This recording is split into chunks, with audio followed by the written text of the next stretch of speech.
Bueno, pues están aquí estos 4 compañeros ordenados dentro del presbiterio de nuestra diócesis, curas diocesanos seculares, que nos van a presentar pues unas experiencias de fraternidad sacerdotal de las que ellos participan. Empiezo por Ramón, párroco de Olmedo y de otros pueblos alrededor, al que todos conocéis, que nos va a presentar la experiencia de los sacerdotes del Prado. Yo lo llamo así, aunque seguramente, vale, he acertado en esta. Luego están aquí Jesús Cartón, mira, qué bien. Jesús Cartón y Enrique Olgueras, con el que vivimos en fraternidad en Medina, y Enrique, compañero del arciprestazgo, que nos van a presentar la experiencia de lo que llamamos curas rurales. Y luego está nuestro compañero Sebastián Aldavero, que nos va a presentar un poco el camino que están haciendo los curas jóvenes. Así que yo ya me callo. Vas a empezar tú, Ramón. Le cedo la palabra a Ramón y escuchamos. Pues buenos días de nuevo, muchas gracias por participar en este encuentro sacerdotal. Voy a ir siguiendo punto a punto el guión que nos han dado para presentarnos. Y el primero, la presentación personal y la trayectoria en el ministerio. Yo me conocéis, soy José Ramón Peláez, tengo 56 años, soy de Valoria la Buena y llevo 31 años en el ministerio. La trayectoria que he seguido es que estuve en Peñafiel, después 9 años en Castroverde y los otros pueblos del Valle Esgueva, y durante ese tiempo además estuve estudiando teología en Salamanca hasta hacer el doctorado sobre Eugenio Merino y colaborando con la pastoral universitaria en Valladolid. Luego he estado 6 años fuera de la diócesis, 3 años como conciliario del Movimiento Cultural Cristiano y otros 3 en Granada como profesor de teología y acompañando allí a los grupos del movimiento. Y ahora llevo 12 años en Olmedo. Y además soy profesor de pastoral en los agustinos, que cuando me faltaba un año para volver, me dijo don Ricardo, sacó la guía diocesana y dijo, cuando tú vuelvas en esa fecha se jubila Resines, y así fue. O sea, que heredé las clases de Resines, pero con muchas menos asignaturas que él. Y luego, para presentarme, al preparar esto, lo que significa estar en una asociación sacerdotal, yo he ido recorriendo mi vida y creo que esta experiencia la empezamos con don Mariano en el seminario menor. Yo entré en octavo en el seminario menor y ese año, en la cuaresma de 1983, don Mariano nos propuso a los 40 que estábamos en octavo, quien quisiera hacer un grupo de oración. Y empezamos un grupo de oración de lección divina, podíamos decir, al que nos apuntamos unos cuantos, y que luego en BUP, aunque él ya no era nuestro tutor, continuamos con el grupo. Se iba uniendo más gente y todos los años del seminario menor hasta COU yo pertenecía a ese grupo de oración. Y me doy cuenta ahora de lo importante que era para mí desde entonces pertenecer a un tipo de comunidad, de asociación, más allá de lo que está obligado. Más allá de que en el seminario tuviéramos oraciones o retiros o la vida comunitaria en cada momento. Por eso, cuando estaba en el seminario mayor, a las parroquias a las que iba de pastoral me apuntaba a algún grupo de jóvenes, no para ser el catequista, sino pertenecer en la parroquia de San Francisco al grupo Senda y cuando fui a Madrid, a la parroquia de la Lipa, al grupo Arcos. Después, como cura diocesano ya, estuve 6 años en el grupo de curas rurales hasta que empecé a estudiar en Salamanca, que ya no me daba tiempo la vida para más. He estado 17 años en el Movimiento Cultural Cristiano, una experiencia comunitaria con familias militantes y con otros sacerdotes, y llevo desde 2015 perteneciendo a los sacerdotes del Prado, que había conocido en Venezuela, unos meses que estuve allí porque nos dio los ejercicios Carrasquilla, que es uno de los responsables del Prado en Colombia, y después había ido ocasionalmente al grupo del Prado en Granada. Esto me acabo de dar cuenta ahora al explicarlo así, que quizá el motivo más importante para pertenecer ya a una asociación de sacerdotes es la necesidad. Que ya desde el seminario menor descubrí esa necesidad, llámalo de una comunidad más íntima, de un ámbito de oración compartida, de mayor exigencia o de mayor profundidad en la fe y en la vida común. Respecto a la Asociación de los Sacerdotes del Prado y a su origen y su finalidad, pues esta fue fundada por Antonio Echebrier, que está puesta la diapositiva ahí en la pantalla, que era un sacerdote de Lyon de los tiempos del cura de Ars. De hecho, cuando empezaba Echebrier su ministerio, fueron los últimos años de ministerio del cura de Ars en la misma diócesis. El cura de Ars en la zona rural y Chevrier en la misma capital, en la zona de los barrios obreros. Y el origen del carisma del Prado viene de la experiencia que el propio Chevrier llamó cruzar el puente. ¿Por qué? Porque él estaba destinado como coadjutor en la parroquia de San Andrés, al lado de las barriadas obreras que estaban al otro lado del río, y él apenas conocía la realidad del otro lado del río, las grandes barriadas obreras, como los obreros tampoco venían a la iglesia. Pero en 1856 hubo unas grandes inundaciones, se ve que era un invierno como este que estamos pasando nosotros, y entonces esas barriadas quedaron inundadas y él con su compañero, con el otro coadjutor, con una barca, iban acercándose a las chabolas de la gente a llevarles ayuda, y ese fue su encuentro con los pobres. Y en la noche de Navidad de ese año, de 1856, él tiene una experiencia muy profunda de oración, pasando la noche en oración delante del pesebre de Cristo, meditando sobre la encarnación, y ahí él tiene la intuición de la que nace el carisma del Prado, que es que Cristo se encarna entre los pobres y que necesita sacerdotes pobres que se encarnen entre los pobres, para que conociendo de cerca a un sacerdote, así puedan conocer a Cristo.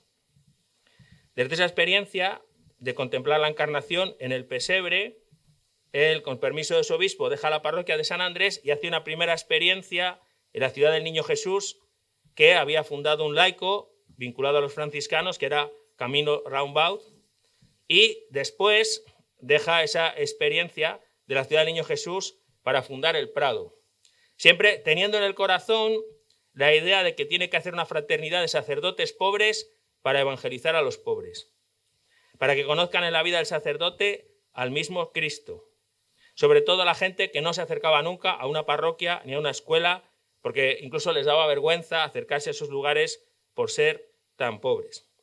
Y esta intuición la escribe en una primera norma de vida, que luego se desarrolla en distintos reglamentos, distintas asociaciones, hasta las constituciones actuales, que tenía 3 puntos. El primero, no cobrar misas, no cobrar estipendios, que era algo que entonces incluso canónicamente se lo prohibía el obispo, pero empeñado en que no cobrar estipendios. Segundo, no tener criada, cosa que ahora que yo hago las cosas de casa y me hago la comida, la lavadora y tal, y mis hermanos también, pero entonces que lo hiciera un hombre, y más siendo un cura, y solo requerir a gente de los oficios que no supieras.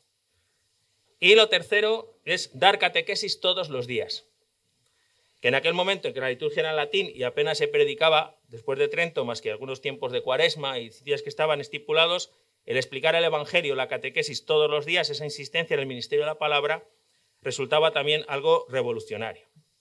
Con esta intuición en el corazón, se decide crear la obra de la primera comunión, que consistía en un internado en el que chicos y chicas pasaban 3 o 4 meses, recibían gratuitamente la comida, el vestido, la alfabetización y la catequesis para hacer la primera comunión.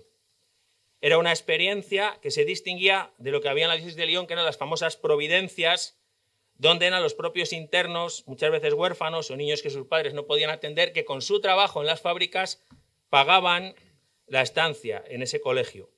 Y entonces en el Prado todo lo recibían gratuitamente gracias a las limosnas, que incluía que el padre Chevrier se fuera a pedir a las puertas de las iglesias como un mendigo más para conseguir los medios para sus niños.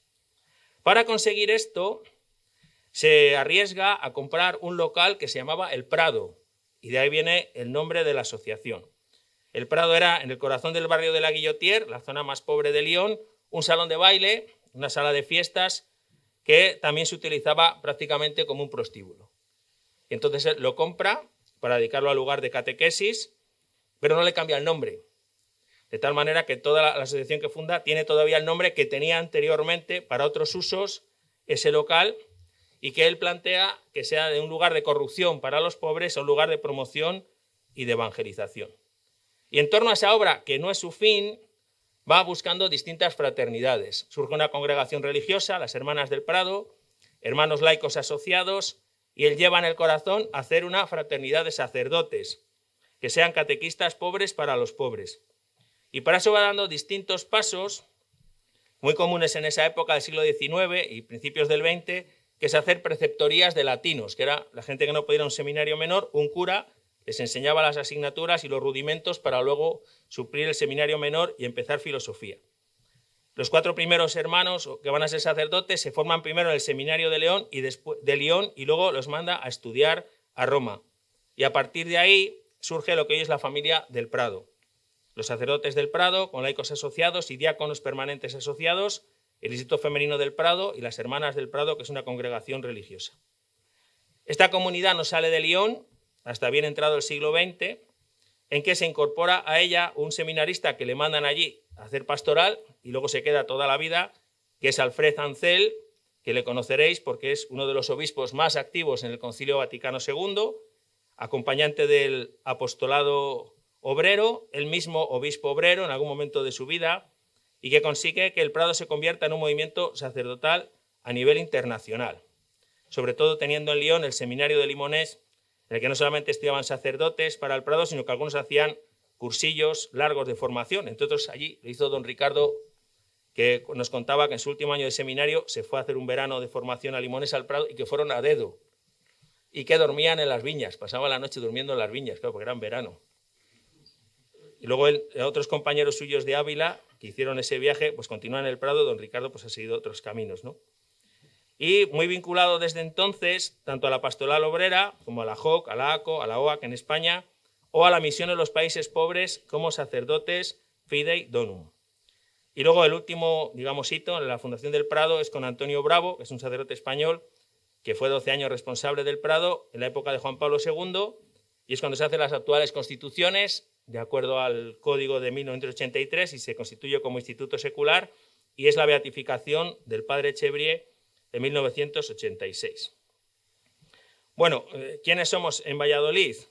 Pues creo que la referencia que todos hemos conocido de estos años es Jesús Visa, junto con Paciano y después Julio Breznes, que se ha incorporado, que además, por lo menos en mis tiempos del seminario, Jesús Visa animaba a un grupo de estudio de evangelio que se reunían en Sicar o en las reparadoras, que también participaba don Luis y muchos otros curas. Esa es la referencia. Bueno, tengo aquí una foto. Muy interesante. Un recuerdo de Paciano, que sabéis que el Ayuntamiento de Valladolid le ha dedicado un parque, me parece que es en el barrio La Vitoria, y este artículo que le dedicó, creo que es de Enrique Berzal, a todo el trabajo que él hizo en el barrio de La Victoria y después en San Pedro Regalado.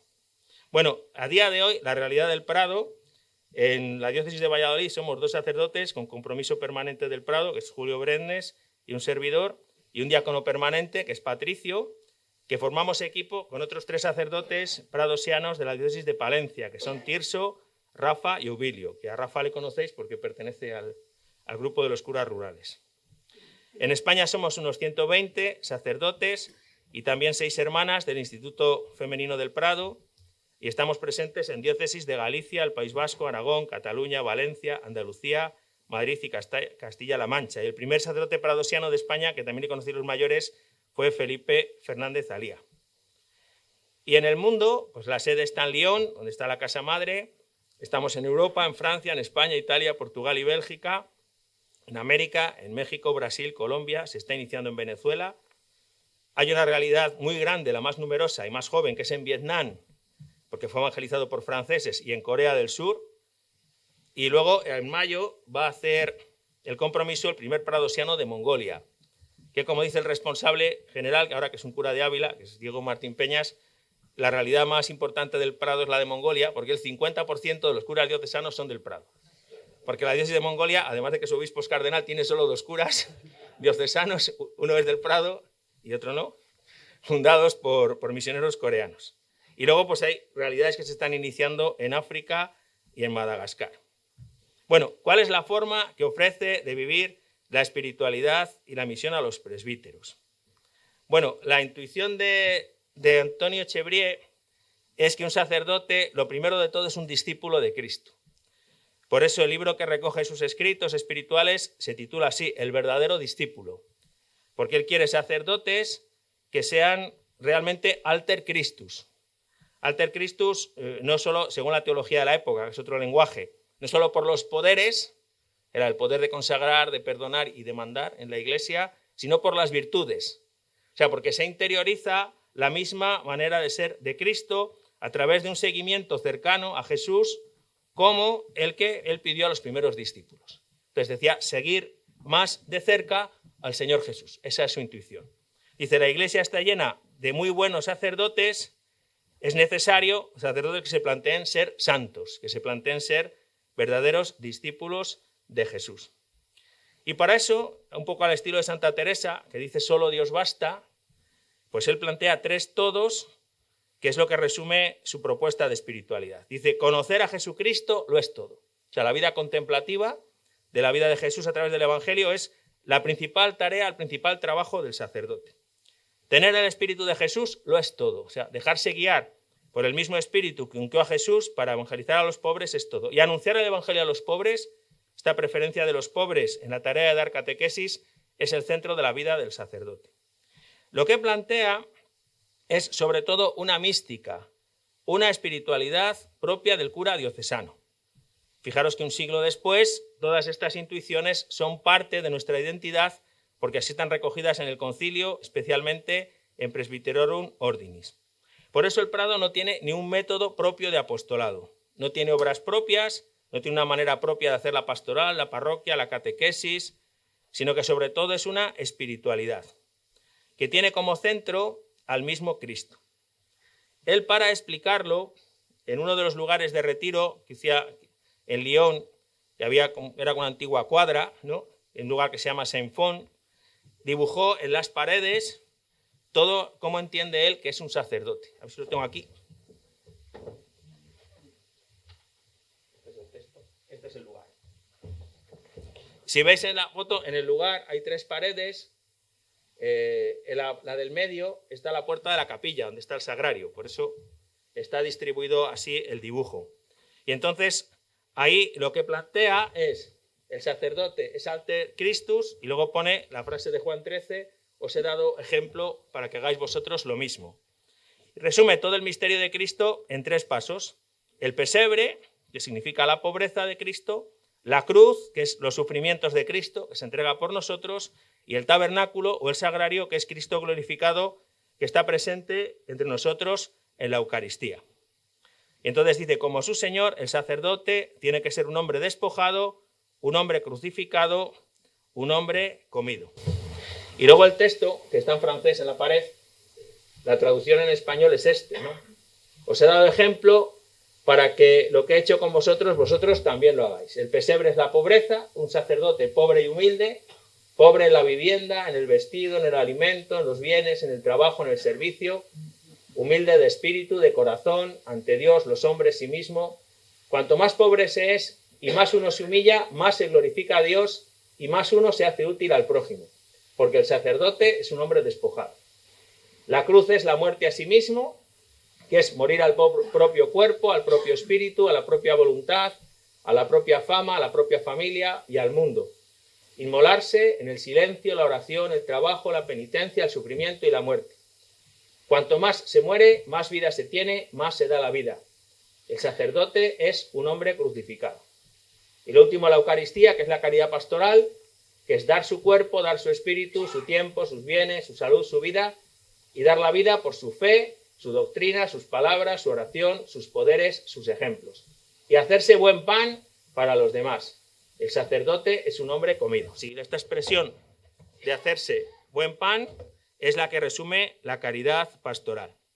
El modo concreto en que se desarrolla la vida comunitaria, que es el tema de este encuentro, pues es a través de los equipos que se reúnen una vez al mes para compartir una mañana, un día de oración y de vida común, en el que se van haciendo distintas formas de oración, de estudio del Evangelio, de compartir la lectura espiritual, revisiones de vida. Una vez al año hacer ejercicios espirituales. Cada 2 años tenemos sesiones de formación que se organizan a nivel nacional en Ávila, y las últimas han sido sobre las comunidades cristianas significativas, sobre el celibato sacerdotal, sobre la pobreza del sacerdote y sobre la oración del sacerdote.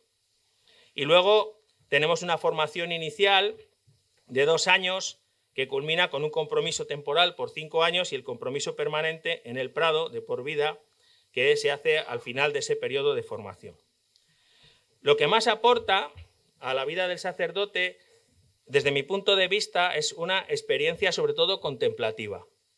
Porque lo que nos enseña Antonio Chevrier es una manera de oración contemplativa a través del Evangelio y muy accesible a la vida tan agitada y tan revuelta a veces que tenemos los sacerdotes.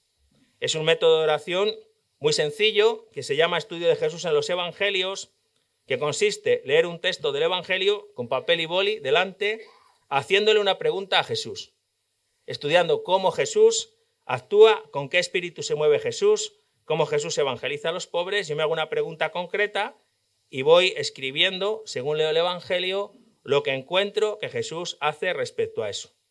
Normalmente se hacen 3 columnas. En la primera se escribe el Evangelio de puño y letra, porque eso te ayuda también a concentrarte. En la segunda, qué es lo que dice el texto. En la tercera, lo que en la vida descubres que se aplica esa actitud de Jesús. Y esa forma contemplativa de acercarse a Jesús en el Evangelio es el centro de nuestra espiritualidad y del compartir en nuestras fraternidades. Y la última pregunta ya es qué aporta a los presbiterios y a la pastoral de las diócesis donde está presente. Pues primero, que es un carisma reconocido por la Iglesia, el carisma del Padre Chevrier, reconocido en su beatificación y al aprobar las constituciones de las distintas comunidades, que se concreta en la familia paradosiana, sacerdotes, hermanos, hermanas, los miembros del IFP, los laicos y diáconos asociados. Y luego la aportación, según dicen las constituciones, que es que como somos sacerdotes diocesanos, vamos donde el obispo nos mande, con una apreciación. Le diremos siempre al obispo que nos mande a los lugares más pobres, porque es para los que ha nacido nuestro carisma. Y entonces la decisión de lo que aportamos la están tomando los obispos. No tenemos obras propias, y yo estoy haciendo así, abuela pluma, una especie de estadística, es decir, a ver qué nos mandan, porque así sabremos qué aportamos a las diócesis. Pues ahora mismo los sacerdotes del Prado, la mayoría somos párrocos. Párrocos de pueblo, metidos en la pastoral rural, o párrocos en los barrios. Algunos también conciliarios de los movimientos de acción católica o capellanes de hospital o de tanatorios. Y por la edad, la mayoría jubilados muy activos. Porque es verdad que muchos están formalmente jubilados, pero luego te cuentan lo que hacen un día normal de la semana, y madre por Dios, de jubilados, bueno, sí, bueno, son párrocos. Luego hay otra encomienda muy repetida, que es el cultivo de la espiritualidad del presbítero diocesano secular. O sea, muchos compañeros están de formadores en los seminarios o trabajando en las delegaciones del clero. Aquí pleno total, porque somos 2 y a los 2 nos ha puesto don Luis en la delegación del clero. Y también en la acogida y acompañamiento a los sacerdotes, dando ejercicios, retiros, o incluso en algunas ocasiones acompañando a sacerdotes con problemas. Y luego, muy propio, la evangelización de los pobres, en las zonas de misiones, en la pastoral de migrantes, en la pastoral rural, la pastoral obrera, y también en los lugares de evangelización como sacerdotes fideidón, o sea, sacerdotes diocesanos en misión en los lugares más apartados. Y luego, según la intuición de Chevrier, yo creo que hay algo que sí que distingue la tarea pastoral que podemos hacer los curas del Prado, que es esa idea de dar catequesis todos los días. Que ahora, en la liturgia actual, sí que puedes prepararte bien la homilía de cada día, pero al mismo tiempo lo que es la pastoral centrada en la oración contemplativa con la palabra de Dios.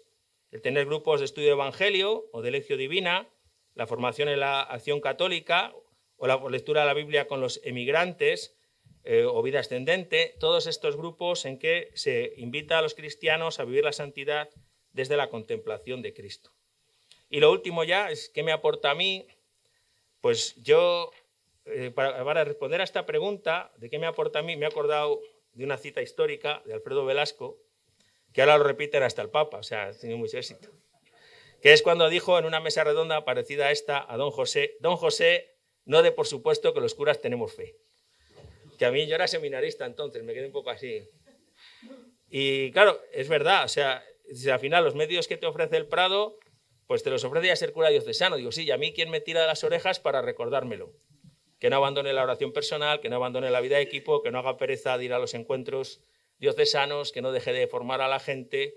Entonces, el pertenecer al Prado y haber hecho ahí el compromiso de por vida y el estar en un equipo, pues me recuerda la necesidad que tengo de una comunidad y de alguien que tire de mí para no tirar la toalla, ¿no? Y para seguir profundizando, crecer cada día en la vocación presbiteral.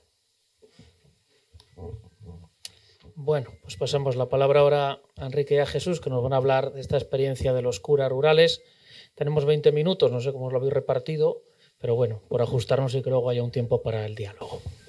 ¿Esto? Buenas. Dijimos mejor 2 que 1, que es más llevadero, y cambiamos el tono, ¿no? Los curas rurales de Valladolid. Así que Jesús empieza. Se presenta. Bueno, pues nosotros no tenemos una historia así larga, no tenemos constituciones de ninguna clase. Ha sido un poco la experiencia que hemos ido viviendo. Me presento, yo soy Jesús Cartón Pajares, he estado siempre en el mundo rural. Empecé en 2 pueblos pequeños al norte de Villalón, Fontilluelo, Villacarralón, y allí empecé pues sin saber por qué, cómo, porque hacíamos lo que habías aprendido de lo que habías visto de tus curas mayores en los pueblos, las celebraciones, las novenas, los rosarios y poco más. Pero tuvimos la suerte del Concilio Vaticano II, que nos tocó de pleno, porque nosotros nos ordenamos el 63, y entonces llevo ya 62, 63 años de cura. Y entonces pues ya con lo de la renovación del concilio tuvimos la suerte de que en ese nombramiento primero coincidimos 5 curas de mi curso. Y después de una temporada que tuvimos la intuición de vernos todos los sábados en Villalón con don Guillermo Lanceros Carlón, que perteneció también, o estuvo un año haciendo lo del Prado en León. Y nos reuníamos para charlar un poco cómo nos encontrábamos, leíamos el texto del Evangelio de cada domingo, hacíamos un pequeño esquema, una reflexión, una oración, y nos íbamos tranquilamente a los pueblos. Era el día del mercado en Villalón, pero nosotros no tocábamos todavía ese mundillo que después nos tocará. Luego, con motivo de iniciarse el colegio familiar rural, María Luisa Jolín, desde la Acción Católica, fundó esos colegios de aquellos chavales que no iban a ir al instituto, pero podían tener una preparación mayor, a veces para quedarse en el trabajo familiar o en la agricultura, y era un colegio que tenía una semana dentro del colegio y otra semana con unos temas ya para trabajar en casa, en comunicación con la familia, con el padre. Y yo fui ahí, pues coincidió que cuando empezaron fue el primer momento en que fui yo a Mayorga, y yo llevaba lo de la clase de religión, estaba muy discutida en aquella época, de si sí, de si no, y al final yo estuve por allí aceptado durante 16 años hasta que se acabó el colegio rural. Cuando se acabó me marché para San Pedro de la Tarce. Me marché porque decidí yo marchar. Y entonces en San Pedro de la Tarce, dice Atanasio, mi amigo, que ahí he aprendido a ser cura y ahí he aprendido a ser bueno. Gracias, Atanasio. Es que el agua del sequillo siempre tiene algo bueno. Bien, pues en San Pedro pues coincidimos ya un poco con toda la renovación, ya fuimos montando la junta parroquial, un grupillo de Biblia, una escuela de padres que llevaba Radio ECA, los jesuitas, Cáritas finalmente con Enrique y Manolo en la zona que nos ha tocado vivir por allí. Y bueno, pues por ahí hemos ido trabajando, y una buena experiencia como arciprestazgo fue precisamente la casa de Mota. Teníamos una gran confianza, teníamos ganas de trabajar, nos preocupaba un poco nuestra presencia en los pueblos, y allí pues fuimos un poco analizando todas estas cosas, pensándolas, rezándolas, programándolas, de tal manera que cuando llegaba la Cuaresma o cuando llegaba el tiempo del Adviento, pues nosotros nos preparábamos 2 o 3 charlas, y una a uno, otra a otro, la revisábamos antes de poderla comunicar a la gente, y luego nos distribuíamos cada uno por nuestra parte. Pueblos distintos, para ayudar a la gente, para que pasasen un poco de una fe muy tradicional a un encuentro con el Señor en las celebraciones, a un compromiso en la vida que tienen que llevar, Y eso ha sido un poco como los dos objetivos que para mí yo he tenido siempre presente. ¿Cómo soy fiel a Dios en esta tarea que me ha puesto? Porque ha sido Él el que ha llevado las cosas de la vida. Sería un poco largo contar la historia de tantos años, cómo has visto la mano del Señor que te ha ido llevando. Entonces, lo primero sería eso, cómo yo puedo ser fiel al Señor. Y la otra tarea que yo me he marcado y que me ha ayudado también el pertenecer al grupo de rurales era precisamente cómo servir mejor a las personas y a las comunidades cristianas. Han sido como los dos objetivos importantes. Ahora estoy, bueno, he estado en Medina del Campo, tuvimos una experiencia, José Manuel Caballero, ahí tuvimos una experiencia, de todo hubo, y cuando os habéis ido yo me he quedado, pero vamos, para mí fue un tiempo también de novedad, rico, de convivir con compañeros, de trabajar juntos, de unificar las parroquias, caminar juntos en varias parroquias. Bueno, y últimamente también está por ahí Chema Carazo, con el que he vivido 6 años y no había vivido con curas, no había hecho grupo como vosotros, pero para mí ha sido también positivo. Solamente cuando convivimos es cuando conocemos a las personas. Cuando las conocemos de oídas, nos dejamos llevar muchas veces de prejuicios, pero solamente cuando vivimos día a día, aguantándonos uno al otro, que somos muy distintos, es cuando verdaderamente conocemos quién es el hermano, quién es el compañero que camina. Chema, gracias. Y últimamente, corto ahora, estoy en la casa del hogar sacerdotal. Y ahí estoy un poco, pues, cerca de los hermanos. Me he planteado una tarea, que es estar con los que están peor. Todos los días me comprometo 1 hora a estar con ellos, tienen su partida de dominó. Uno dice, ¿quién sale ahora? Otro dice, ¿y a quién toca tirar? ¿Y qué hay ahí que no lo veo? Cuando bajo me aceptan con agrado, con alegría. Dice, gracias hermano, vienes a hacernos un poco más alegre este rato. Digo, es mi intención y es lo que estoy haciendo. Es lo que he ido aprendiendo, cómo la vida, los actos, pues están por encima de las palabras y de las teorías. Enrique. Os comento para no hacerlo muy largo. Yo me ordené en el 81, me ordenaron, ¿no? Sacerdote. Y nos fuimos a los pueblos del Valle de Esgueva con Carlos Villacé.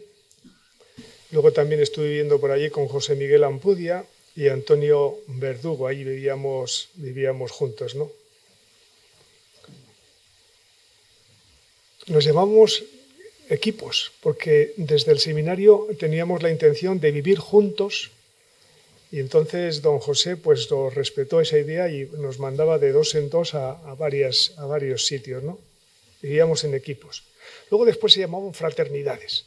Para nosotros la palabra fraternidad era un poco como la meta, lo que debería ser, ¿no? Era demasiado elevado, parecía, ¿no? Sentíamos la necesidad de juntarnos para revisar nuestra vida. Era una de las cosas importantes, revisar lo que estábamos haciendo y cómo hacíamos el planteamiento pastoral, ¿no? Además, la diversión y la amistad nos ayudaba mucho a estar en los pueblos y a acompañarnos, ¿no? Luego en el 87 fui a Gallegos, allí estuve viviendo con Juan Ignacio Sánchez y Manuel García Domínguez, ¿no? Que luego nos trasladamos a Mota y sigo con Manuel García Domínguez, ¿no? Llevando 14 pueblos. En el 85 es donde nosotros dimos el paso de juntarnos los que vivíamos juntos, ¿no? En equipos. Seríamos unos 6 sacerdotes, ¿no? De Castroverde, de Gallegos de Hornija, de Ataquines, ¿no? Luego se iban apuntando más compañeros según se ordenaron, ¿no? Nos juntábamos una vez al mes, convivíamos, compartíamos experiencias, dificultades. Cada mes nos íbamos a un pueblo y allí el domingo por la tarde ya teníamos la convivencia, charlábamos, dormíamos allí como podíamos en las casas parroquiales, ¿no? Y os digo alguna clave que nos han ayudado siempre. Luego después Jesús dará un poco más la vista general de las claves. Nosotros optamos por buscar un proyecto de vida, ¿no? Y nos revisábamos la vida. ¿Cómo organizas la casa? ¿En qué gastas el dinero? ¿Cómo haces la limpieza? El estudio, las chapuzas que había que hacer, la oración, el deporte, ¿no? Hacíamos una revisión de vida ayudándonos a llevar una vida más evangélica, ¿no? Eso para nosotros era fundamental. Como también ir descubriendo cómo es el trabajo pastoral en los pueblos, ¿no? Evangelizador y misionero, eran dos palabras que nos han ayudado siempre. Planificando, programando y revisando en común, entre todos. Así lo íbamos haciendo. Éramos conscientes de que pertenecemos a la Iglesia diocesana y estábamos abiertos y participamos en todas las actividades diocesanas, ¿no? Del arciprestazgo y de las diócesis. Y había unas opciones claras, ¿no? Opción por lo pequeño. Antes como ahora no se quería ir a los pueblos pequeños, se aspiraba a ir a la capital, ¿no? Pero nosotros preferíamos los pueblos pequeños, ¿no? Desde el servicio, cercanos a los últimos, ¿no? Con actitudes samaritanas, desde la gratuidad, no cobramos sacramentos, donativos son voluntarios, es tu parroquia, colabora, ¿no? Con sencillez de vida austera, ¿no? Somos testigos en medio del pueblo, ¿no? Y vamos madurando nuestra opción por lo rural y la forma de estar en el pueblo. No se puede estar de cualquier manera, ¿no? En los pueblos. Así que las dos claves fundamentales que descubrimos nosotros eran estar en los pueblos, no de paso, y en comunidad, en equipo, ¿no? Eran esas dos claves fundamentales en esos primeros años, ¿no? Hasta el 85. Del 85 en adelante hemos ido caminando hasta el 94, ¿no? 10 sacerdotes en 4 equipos. Luego también ha habido algún compañero que se ha unido, aunque no vivía en comunidad, ¿no?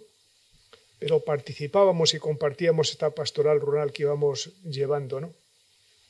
Para nosotros el 85 fue un año clave, pues empezamos a conectar con el grupo de rurales de Valladolid.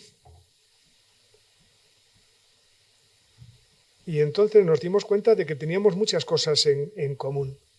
Y durante varios años estuvimos manteniendo las dos reuniones, las reuniones de equipos, donde sobre todo estaba centrado en la vida, revisión de vida, y en el tema pastoral con los rurales, ¿no? Seríamos unos 20, 22 curas aquí en Valladolid en los años 85 y siguientes, ¿no? También en el 85 empezamos a ir a unas reuniones regionales en Villagarcía, curas rurales regionales en Villagarcía, donde había 3 encuentros, un encuentro de oración, retiro, ¿no? Otro encuentro había también de estudio, reflexión, 2 o 3 días, y un encuentro final festivo, ¿no? Que se sigue manteniendo, lo seguimos manteniendo, ¿no? Y nosotros los de Valladolid nos llevamos una gran ilusión, porque en Zamora, en Ávila y sobre todo en Palencia, había grupos como nosotros formando equipos y fraternidades. No nos conocíamos de nada, pero coincidimos y nos llevamos una gran alegría. En el 87, 88 tuvimos una pequeña crisis, ¿no? En el grupo de rurales de Valladolid, entre los antiguos, digamos, y los nuevos, ¿no?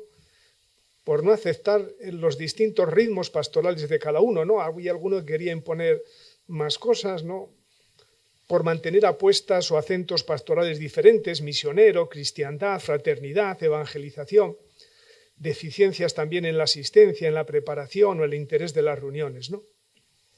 Nos ayudó también Marcelino Elegido a superar y a clarificarnos, ¿no? Y salir de este atasco, ¿no?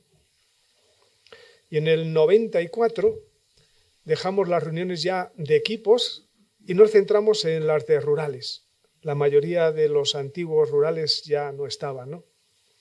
Y entonces nos centramos sobre todo más en la pastoral, más que en la vida fraternal.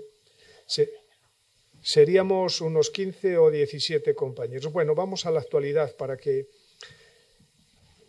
Somos ahora 12, 14 sacerdotes. Los hay en activo, los hay jubilados, los hay en pueblos y en parroquias de la ciudad que han venido destinados aquí, ¿no? Los hay mayores y maduros, porque los jóvenes no quieren entrar, ¿no? No se animan a entrar, ¿no? Nos juntamos una vez al mes, los terceros lunes de mes, a veces aquí en el Centro de Espiritualidad, otras veces en los pueblos, en parroquias de Valladolid, lo vamos alternando, ¿no? Según nos va pareciendo. Este año estamos leyendo y comentando el libro del Papa Francisco, La esperanza no defrauda nunca, ¿no? También estamos unidos a la regional de rurales, ¿no? Con esos 3 encuentros que os he dicho. O sea, por ahí va un poco la idea. Dejo a Jesús que comente 5 minutos, no. en 5 minutos. Me sobra. Y tiene que terminar él todavía. Pues tenéis 5 minutos los dos. Lo primero, pedir perdón a Josito, ¿Por qué? porque estuvo conmigo en Mallorca, No, Mallorca, digo, no, en Medina. Medina, y allí vivimos también una experiencia muy importante de iniciación. Deciros de mi nombre, claro. Grato recuerdo. De seminarista, por supuesto. Me alegro. Bien, las claves. Casi, bueno, ya ha dicho 2, Enrique. Una de ellas es la adopción por el pueblo. Es decir, estar con la gente, ser uno más, caminar con ellos, sentir lo que ellos sienten. Y entonces, cuando hoy se habla tanto de la despoblación del mundo rural, que no aparece ya casi ninguna persona profesional allí, el mantener la presencia del cura, la presencia con una forma de vivir y todo eso, no cabe duda que es una buena evangelización. Se sienten a veces abandonados, se sienten un poco como que no sirven más que para estar ahí conviviendo. Segunda clave, opción por la pastoral misionera. Cuidar la forma de vivir, de trabajar, de orar para evangelizar. Esto es distinto a seguir una comunidad de cristiandad, donde se centraba fundamentalmente toda la experiencia en la celebración, la oración, y hoy quiere ser un poco que unifiquemos lo que creemos con lo que vivimos, para que de esta manera pueda tener un sentido más pleno nuestra vida de cada día. Superando, renovando la religiosidad popular, no dando por supuesta la fe en la gente, no solo en los curas, sino también en la gente. A veces decía, ¿y estos son creyentes o no son creyentes? El sacerdote tiene que ser animador, pero no como líder, sino como acompañante, que va siguiendo los ritmos y aceptando ese ritmo lento con que a veces las cosas se van consiguiendo, porque necesitas mucho tiempo.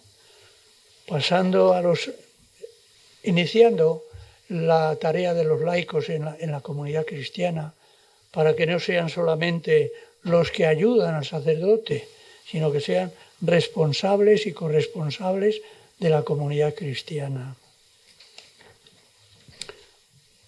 La tercera podía ser un estilo de vida que conlleva poner en el centro, en la meta y en el punto de referencia siempre a Jesús, acercándonos a los últimos, porque esto lo aprendemos del Evangelio. Jesús estuvo siempre con los pobres, con los enfermos, con los necesitados, pues la cercanía con los últimos es una de la opción en ese estilo de vida nuestro, viviendo el desarrollo y la presencia física cercana, estando siempre disponibles, siendo como una familia más dentro de ellos, viviendo siempre con austeridad y solidaridad, y siendo testigos con el servicio que hacemos a la gente, con alegría, con esperanza, con cercanía. Otra opción sería la oración contemplativa, el texto de Jesús en la oración final, que sean uno, que estén unidos a mí como el Padre y como la vid y los sarmientos, porque sin mí no podéis hacer nada. Orar desde el camino, no al margen de la vida, orar desde lo que nos traemos entre manos con ellos, imitar siempre a Jesús por medio de la oración personal que nos va enriqueciendo y enseñando a orar también a la gente, la oración comunitaria. Y la última opción por la lectura creyente de la realidad. Ver un poco la mano de Dios en lo que está aconteciendo cada día, alegrías, tristezas, esperanzas, ver cómo Dios está haciendo historia ahí. El Evangelio de Jesús nos da la luz para poder actuar después en nuestra vida. Queremos mirar con los ojos de Jesús. Y los ojos de Jesús son unos ojos que van muy atentos por la vida para ver qué pasa a la gente, qué acontece, cómo viven. Luego le afecta al corazón. Todo lo que veía, dice, se me conmueven las entrañas. Tiene que pasar también lo que vemos y oímos a nuestros sentimientos, a nuestra vida. Y luego pasar últimamente a nuestras manos. ¿Qué podemos hacer? Y Jesús decía, darles de comer y todo eso. Bueno, muy bien, pues con esto... En 2 minutos yo os digo un poco lo que nos aporta. No es solo mío, sino es recogido de aportaciones del grupo, ¿no? ¿Qué me aporta el grupo de rurales a mi vida concreta? Un espacio, un grupo para compartir mi experiencia de fe y el ministerio pastoral, ¿no? Me es útil para unir la fe y la vida, para hacerme presente en la vida del pueblo, del barrio, ¿no? Un estilo de vivir la fe, unas claves que son evangélicas y nos dan pistas para no despistarnos, ¿no? La amistad con los compañeros y el encuentro me llenan, me animan. Es una fuente de oxígeno y de equilibrio en medio del ritmo pastoral. Me aporta fraternidad sincera, posibilidad de poner en común la vida que tenemos sin máscaras. Me siento acompañado ante las dificultades y esperanzas que son muy parecidas a otras de los compañeros. Me ayuda a clarificar mi experiencia interior, a revisar mis motivaciones y opciones en mi tarea pastoral. Y hemos recibido también interesantes aportaciones en los encuentros regionales, ¿no?, que hemos tenido, ¿no?, de oración, de estudio y festivo, ¿no? Podría ser este el resumen, ¿no?, del grupo de rurales. Me ayuda a clarificar, a compartir, a renovar mi experiencia de fe y mi ministerio pastoral, a crecer en humanidad como persona y a saber estar en los pueblos y en los barrios. Y me llena de esperanza, ¿no? Serían las aportaciones. Y respecto a la aportación a la diócesis o a otros compañeros, pues somos conscientes de que nos sentimos dentro de la diócesis, no somos francotiradores, no somos solitarios, sino en fraternidad sacramental de Cristo Pastor, ¿no? Ver la vida desde los ojos del Evangelio, aportando la luz de la esperanza, ¿no?, y el poder transformador del Evangelio. Aportamos en las reuniones que tenemos, consejos diocesanos, arciprestales, parroquiales, ¿no?, asistiendo a la formación permanente o funerales o las actividades que haya, ¿no? Es como un grupo de rurales de laboratorio donde ejercemos sinodalidad, donde hablamos en libertad, donde contrastamos experiencias, nos ayudamos a buscar nuevos caminos de presencia o transformador, ¿no? Las claves son fundamentales para nosotros, pueden ayudar a otros en la vida sacerdotal. Y el grupo ha ido asumiendo responsabilidades de todo tipo, ¿no? Siempre ha habido en el grupo arciprestes, vicarios, delegados del clero, ¿no? No nos hemos negado nunca, ¿no? Aunque el grupo de rurales se llame así rurales, está abierto a todos los sacerdotes de los que vivan en barrios o en ciudad o jubilados, ¿no?, que quieran acompañarnos o integrarse, ¿no? Nos preguntamos también cómo anunciar el Evangelio en este mundo cambiante donde la fe ya no es tan evidente, ¿no? O sea, este grupo es un espacio, un grupo para compartir la fe y la pastoral. Así lo dejo. A Sebastián, si nos lo puedes hacer un poquito más breve, te lo agradezco, Sebastián.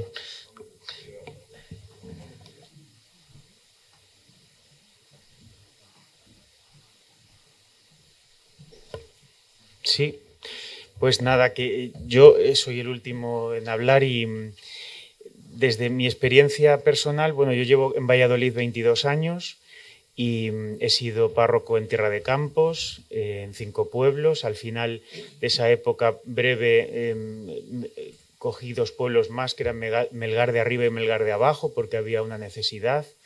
Luego ya finalmente me vine a Viana y Boecillo. Primero Viana, Las Monjas, luego Boecillo, y ahora estoy en San Ildefonso y la Sagrada Familia. Yo, partiendo de mi experiencia personal, la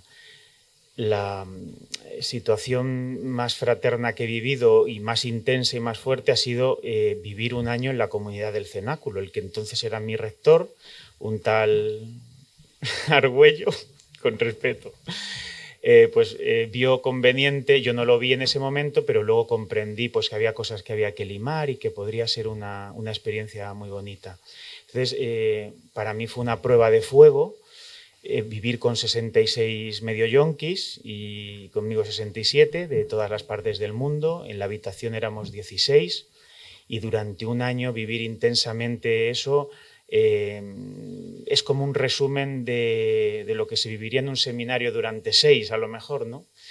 Pero bueno, ahí la verdad que fui dándome cuenta de muchas cosas, sobre todo de la importancia de quererse, porque al final cuando alguien te quiere o cuando tú quieres a alguien, las correcciones o las ayudas se aceptan de una manera distinta, ¿no? Porque a veces las correcciones que nos hacemos, si no nacen desde el amor, pues nos crean heridas. Bueno, esto es un poco así para empezar, ¿no? Después comenzábamos el grupo de curas jóvenes con don Ricardo y me dijo que me encargara un poco lo que se llamaba de secretario, me hice cargo de eso y luego con don Luis pues proseguí también un poquito, coordinando sin más, aquí no hay ningún título ni ninguna encomienda específica, ¿no? Y ahora pues al ser miembro de la delegación del clero y ya pasar, digamos, la etapa de cura joven, entre comillas, porque uno todavía tampoco es mayor, ¿eh? Pero bueno, que ya tengo 13 años de ministerio, digamos que dices, a partir de 10 empieza como otra época. Bueno, pues sigo coordinando y acompañando al grupo de curas jóvenes. ¿Qué ocurre? Que claro, yo soy de la generación que se llama millennial y ahora nos llega la generación Z, que está muy distante de la vuestra, ¿no? Son otras preocupaciones, son otras tensiones, son otros problemas, otra educación recibida también. Y entonces se va viendo la brecha entre las nuevas generaciones y las mayores, ¿no? Lo que pasa que nosotros queremos hacer hincapié sobre todo en lo que nos une, que en este caso es el sacramento, el ministerio sacerdotal. Y a partir de ahí, pues ahora mismo estamos creando, llevamos un cierto itinerario muy básico que nos hace primero conocernos a nosotros mismos, porque nuestro seminario no es grande, no hemos coincidido todos en el seminario, algunos sí, otros no. Y ante la situación de la diócesis y las realidades que cada uno vive, pues hay que ayudarse sobre todo a conocerse primero a uno mismo y luego también conocernos entre nosotros. Por eso en muchas ocasiones viene la psicóloga Teresa, que todos conocéis porque ha venido ya 2 veces a la formación del clero, pues un poco para ayudarnos también. No es que haya un bloqueo, pero en muchas ocasiones, pues tened en cuenta que en nuestra diócesis también hemos vivido situaciones dolorosas y heridas que nos han marcado. Quizás no tienen culpa, pero quizás nos hemos dejado llevar de una tristeza o de una situación que a veces nos ha desbordado o de una soledad a veces buscada la mayoría de las veces. Y claro, pues ahora hay que recomponer, hay que reconstruir, y también en el clero joven. Por eso yo os pido también que tengamos paciencia con los jóvenes, porque yo voy aprendiendo una cosa, que hay cosas que se aprenden con la edad, que los mayores muchas veces nos decís cosas, lleváis toda la razón, pero es que hasta que no vas creciendo y madurando, los palos de la vida, las equivocaciones, los errores, son los que a vosotros os han ido también forjando, ¿no? Y a los curas jóvenes, pues de la misma manera.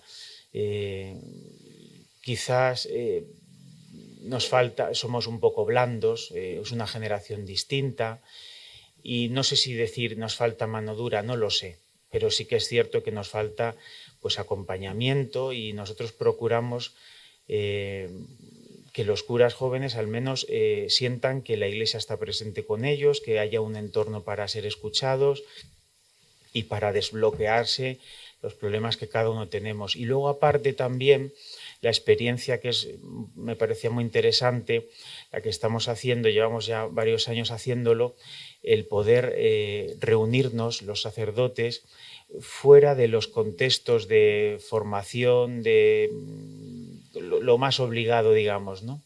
Y entonces hemos propuesto salidas que no están jerarquizadas, que están un poco ahí de un modo pues muy provisional, pues, o sea, muy no me sale la palabra, espontáneo exactamente.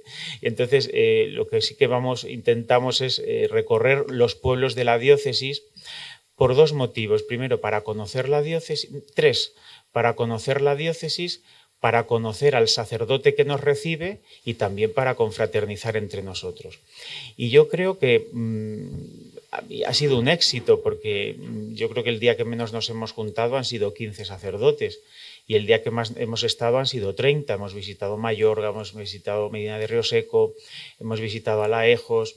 Bueno, yo no sé si han sido 12 lugares. Pedrajas, el último, hace poquito. Y el próximo pues estamos a ver entre dos, entre Medina del Campo o Peñafiel. Entonces vamos a ver cómo Nava del Rey también hemos estado.